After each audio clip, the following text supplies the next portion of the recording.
Close Walter Superbubs Herbert meets with Bengals. The Enquirer G. Mosashi walkthrough on the trend of getting trounced in an opener. Plus, a look at the battered Texans. John Ross is a great BTS guest. The first coach fired odds. Fisher gives back and thoughts with Key West. The walkthrough is a daily look at the Bengals, your questions and whatever else spills from the brains of beat writers Paul Dana Jr. and Jim Owczarski. You can follow them on Twitter at Paul Denage, at Jim Owczarski, Instagram at Inca Bengals, as well as Enquirer Sports on Facebook for behind-the-scenes and breaking news.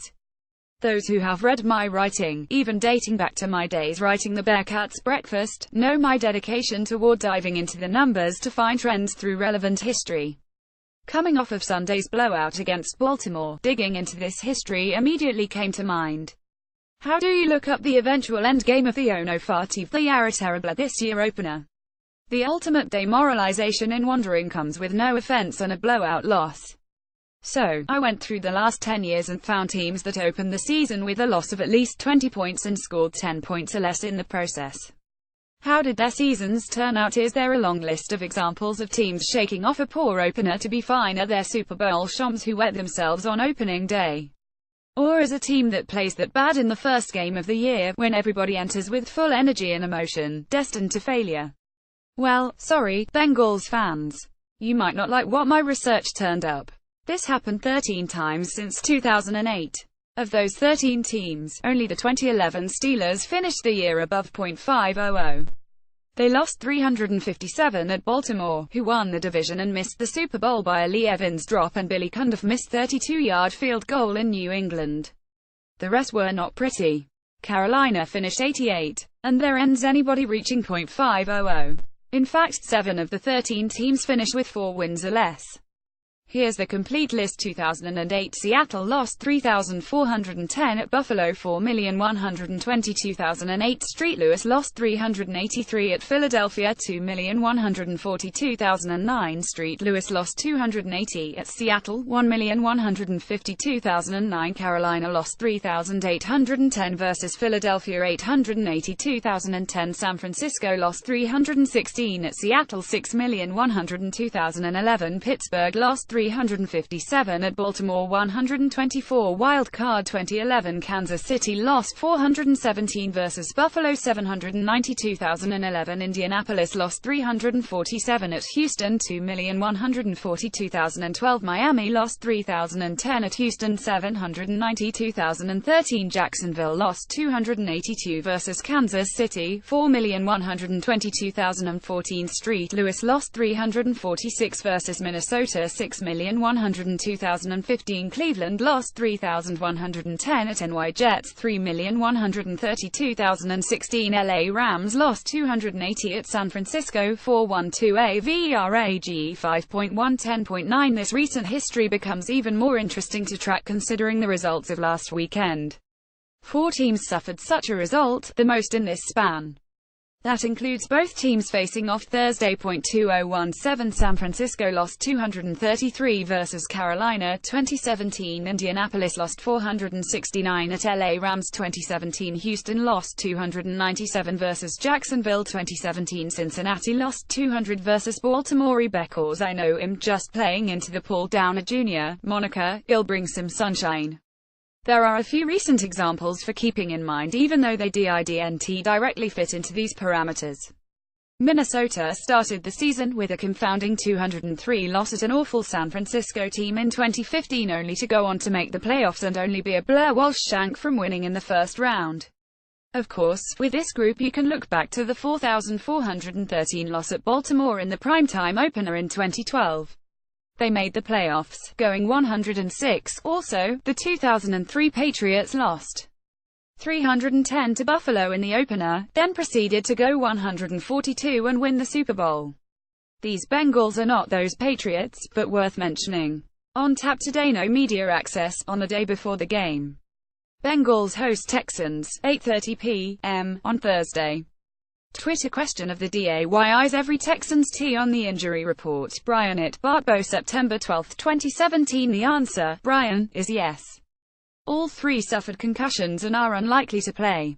In the case of starter CJ Fiedorowicz, he was placed on injured reserve due to multiple concussions this season. The Texans' injury report is incredible for a team that's only played one game. They will basically have to work an offense with a focus on receivers, but their Will Fuller and Bruce Ellington are hurt. Get ready for 16 targets to DeAndre Hopkins, which we witnessed on Sunday. Also, the team's all-time leading tackler Brian Cushing won't play. So, there's that. Oh, and their starting tackle Dwayne Brown is holding out and guard Jeff Allen is hurt. And they gave up 10 sacks on Sunday. Also, that. Sorry, one more, and they'll be shipping Deshaun Watson out there as a rookie in his first career start. Now I'm done. In case you missed it, defensive coordinator Paul Guenther used all his pieces on the defensive line on Sunday.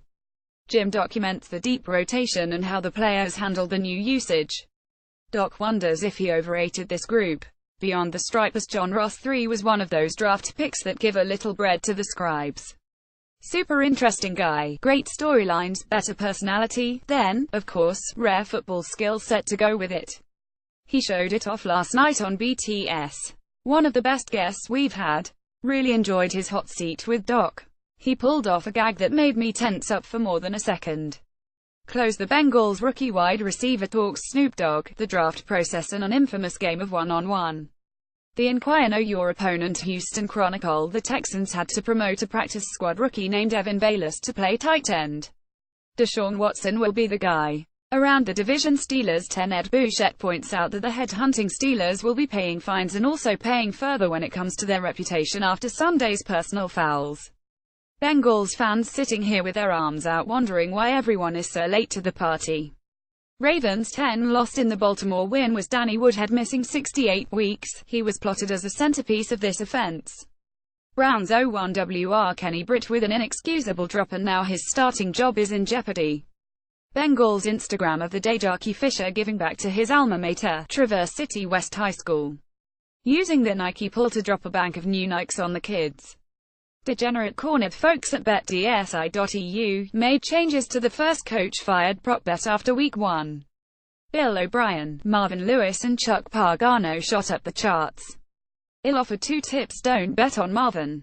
Don't bet on Bill Belichick.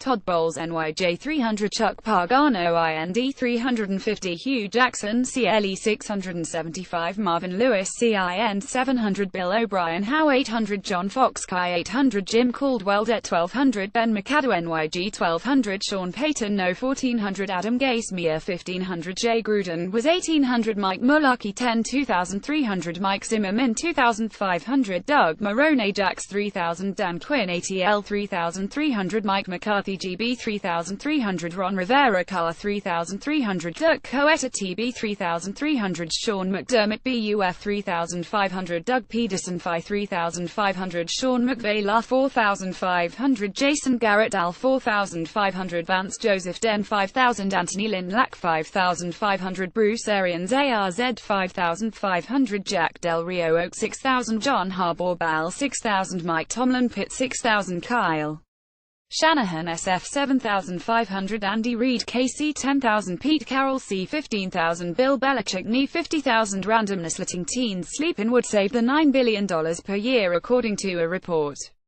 How much would letting 36-year-olds sleep in save? Can we investigate that? I worked in Key West at the Key West Citizen newspaper for 2.5 years. I had to evacuate 4 times during that span. There are so many good people who live down there wondering what they are about to return to right now. Thinking of all of them while we wait to see images of the damage. Truly a special place. Can't wait to get back and help infuse their economy on Duval Street with some cash. Have been remiss to not yet mention what you likely already have read, watched and engaged about. That's the incredible work done by our staff here on the heroin epidemic. The special section Sunday, an entire package online sending 60 journalists out to show what a typical week is with this debilitating issue was incredible and everything journalism should be and needs to be today. It's why our place and other news organizations like it are so important to the fabric of the city. If you haven't, you should take the time to read and watch. Close in the next 7 days of the heroin epidemic. At least 180 people in Greater Cincinnati will overdose and 18 will die. Babies will be born to addicted mothers. Parents will go to jail. Children will end up in foster care. This is normal now. And finally, here is the play I was talking with John Ross about on BTS last night. Jackson and Ross were good friends all through high school, and then he pulled this move on him. We tried not to talk about it.